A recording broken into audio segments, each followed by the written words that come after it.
Today's wine text is Genium Celler, Priorat 2012. I want to talk about Priorat first before I get into the winery itself. I know a lot of people are familiar with Spanish Garnacha. I think there's a ton of it out there.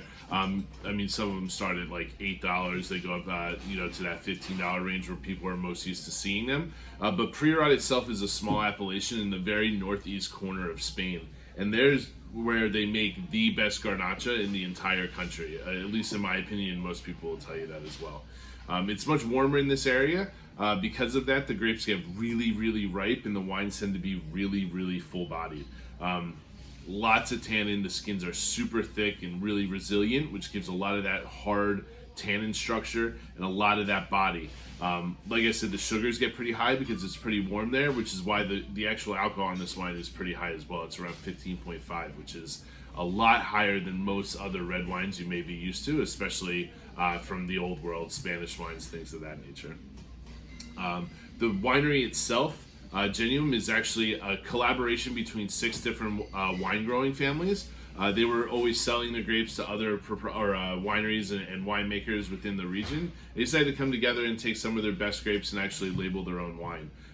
They've had some pretty good success as they get some pretty high scores across the board. But in 2017, the winery itself actually was named the Wine Spirits magazine one of the top 100 wineries in the world.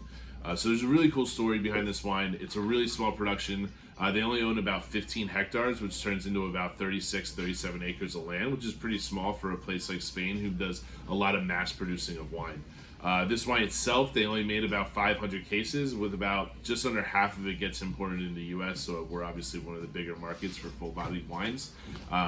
But this wine is an awesome, awesome value. I think Priorat, especially in this quality, is super, super hard to find at a reasonable price. We think of like some of the bigger names, and they you really got to start around that $35 to $40 price point where this normally sells. It is 2012, so it's got about 8 years on it. I think 8 years is right around where I like to start opening my Priorats and where I think that they really start settling in and drinking really well. But Priorat is built to last a long time. This wine could last another 10 years without even trying. Like I said, hit it with a decanter. These wines are really full-bodied. I think a lot of air will allow it to open up and definitely get better over time. This is a really cool wine from a really great story, and I think you guys are really going to jump on it and really enjoy it. If you haven't had Priorat before in general, this is a great opportunity to get a bottle at a really reasonable price that normally of this quality you're going to spend at least twice as much.